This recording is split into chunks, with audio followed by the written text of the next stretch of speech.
Good morning. I'm Reverend Onyx from Lady of the Circle in the Oaks, and I apologize for not being with you for a little bit of time. It's been quite hectic around here, getting a lot of things done, taking care of business. But I'm glad to be back doing a video for everyone and giving you a little peek into muddy little brain of mine. I intended to start moving forward more frequently in the video chats that I have with you. The one thing I'd like to talk about right before we get into the topic is I'm not sure how my YouTube site is going to look right now. YouTube has decided to go to this YouTube One thing, and I'm still having some issues trying to get all the branding worked out and all the links worked out. So just bear with me there. If you run across this video and you'd like to subscribe, please do. Going forward, as I always say, I don't want you to think like I do. I just want you to think. The old expression is, a mind is like a parachute. It only functions when opened. This morning I want to talk a little bit about the Wiccan Rede. Now, there are a lot of different ideas of where it came from, and we'll talk about that at first. Now, the Rede of the Wicca was published in 1975 in Green Egg magazine. It was authored by Gwen Thompson, and that's what most people consider the expanded version of the Rede. This is kind of incorrect because that's not what it's called. It's called the Rede of the Wicca. Later in like line 26, it specifically says the Wiccan Rede, and it harm none, do as thou wilt. Now, the first common use of the term as it is used today, calling it the Wiccan Rede, seems to appear in Buckland's Complete Book of Witchcraft. That was published in 1975 as well. The Wiccan Rede in that form, in the 8-word form, it does not appear in any of Gardner's work. Although the closest that anything in Gardner's work comes to it is in his book, The Meaning of Witchcraft, that was published in 1959. And he goes on, he says something to the effect of, his witches lean toward, quote, the morality of the good King Pasal, do what you like so long as you harm no one, end quote. Now, if you take that to be a precursor or a reference to the Wiccan Rede, then so be it. Another reference to the Wiccan Rede, specifically as it is not appearing in hard publication, is in a speech by Doreen Valente that was given in 1964, where she references, she says, and I quote, 8 words the Wiccan Rede fulfill, and it harm none, do as you will. So you can see that it probably has been around, at least generally, for a quarter of a century or so. There are people who will reference it earlier than that. They could be right. I don't know. I didn't run into it anywhere in its present form. Now, where it came from, how it became part of Wicca is really kind of irrelevant. It's here now. And it's become a very intricate part, excuse me, very intricate part of our philosophy and our morality and our moral guidance. But what exactly does it mean? What is it telling us? Well, and harm none, do as thou wilt. There are those that are called the harm noners amongst certain people, and they seem to believe that the Rede states that, very simply, harm none. They say that their goal is to live life and to do no harm to others, the environment, or themselves. Lofty goal, but I mean, think about it, people. That's kind of a goal that is impossible to live up to. You're shooting way too high. You'll always fall short. It does sound good, but it's absolutely impossible.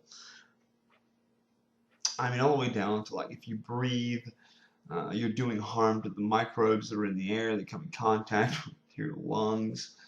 If you eat at all, you're harming plant, animal. You know, people will say, well, I eat soy, and this, well, yeah, your tofu's made out of soy, whatever, that's great, but you're still harming the soybean. So you're harming something, and it is a part of nature. As we live, all parts of nature live off of other parts of nature. That's the way it works. We call ourselves a nature religion, but some of us look at the Wiccan Rede and say, well, we can't harm anything. Well, it's not what the Rede's saying. It's my opinion that a rereading of the Rede, a rereading of the Rede, yes, and with a critical look at it, and I believe what you'll find is that it's not telling us that we can only do things that harm nothing. I think it's not an injunction about what we cannot do, but it's a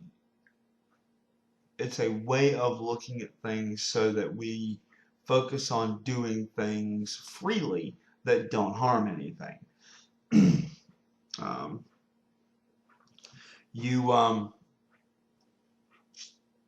If you read it very critically, you'll see that it's not saying it says, and if it harms none, then do it freely, then do as you will. It doesn't say don't harm none. So the harm noneers, I love that word, the harm noneers are taking it a little bit extreme, and in my opinion, far be it from me to tell somebody they're wrong, but in my opinion, they're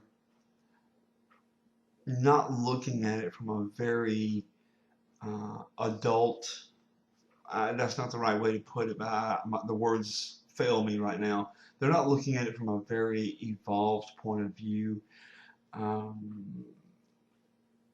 We as Wiccans should not, again, in my opinion, take everything I say, not with a grain of salt, but with a block of salt. We as Wiccans should not look at things with a whole bunch of thou shalt nots.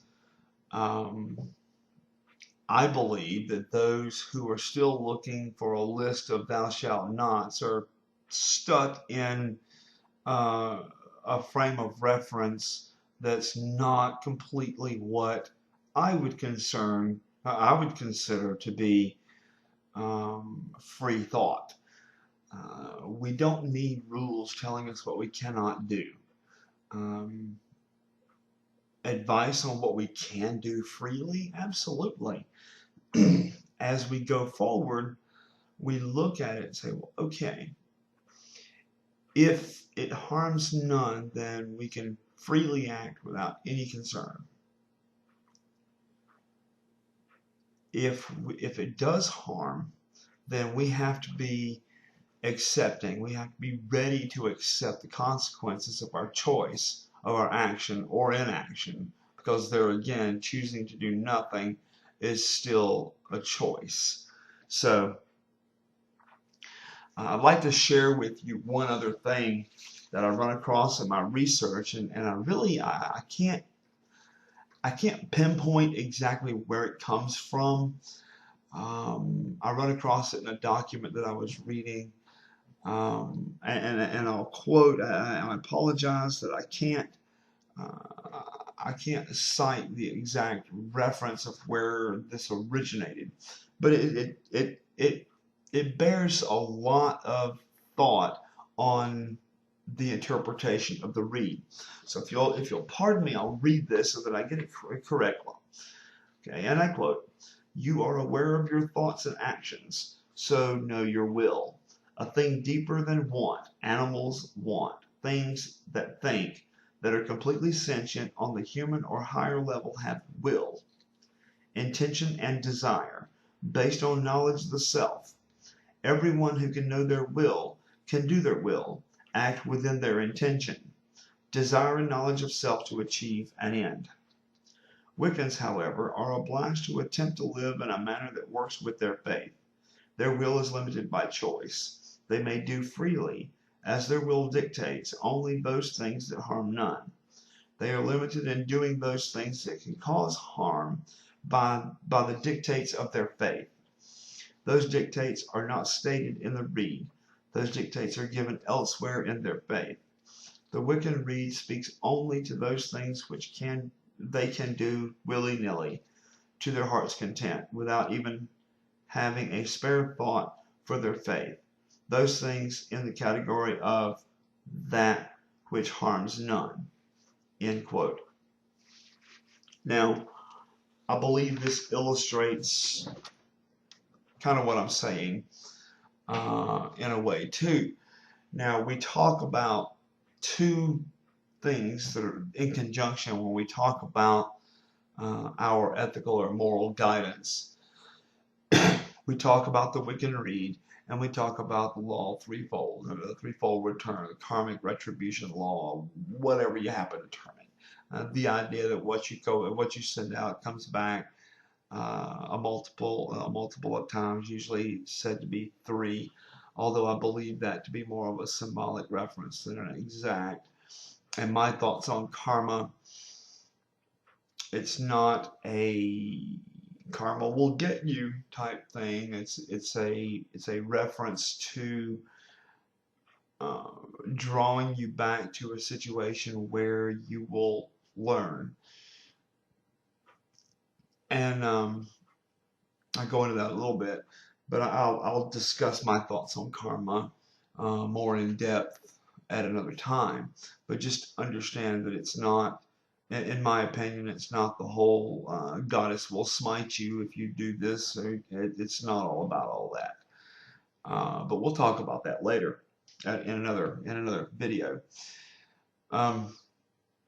Now, to recap, I suggest that the Rede is not a thou shalt not. It is not a prohibition to do anything. It's an advice telling us that if it harms none, then we're free to act without consequence, without thought, without consequences or thought of consequence.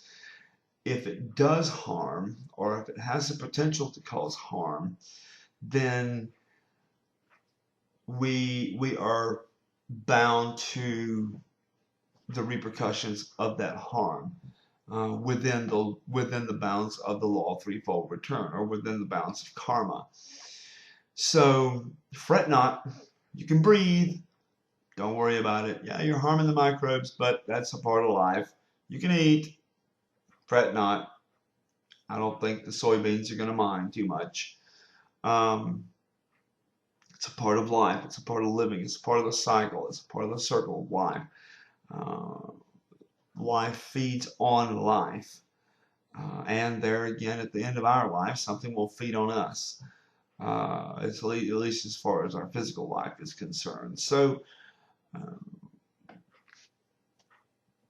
all those out there that believe that the Wiccan Rede says that you have to go through life harming nothing, relax. It's not all about that. Yes, it's good advice. It's excellent advice, but to assault the deceased equine, it is not a thou shalt not, in my opinion, anyway. It's more of a release to be able to just do what you need to do, or do what you want to do, as long as you're not harming anything. So, if you're not harming anything, you're free to navigate. If it is harming, then consider it and understand that you are responsible for the karmic retribution or karmic repercussions, excuse me, not retribution, but repercussions. Um, so that's the way I think, at least at this point in my life. If you disagree, please let me know. Post, question me. Let's talk about this. As I said at the beginning of this video, and like I say many, many times, I don't want you to think like me. I just want you to think. Open your mind. Let it work. That's what it's there for. Don't use your head for just a hat rack. Okay, thank you. This is Reverend Onyx from Lady of the Circle and the Oaks. Take care of yourself and in all things, may you blessed be.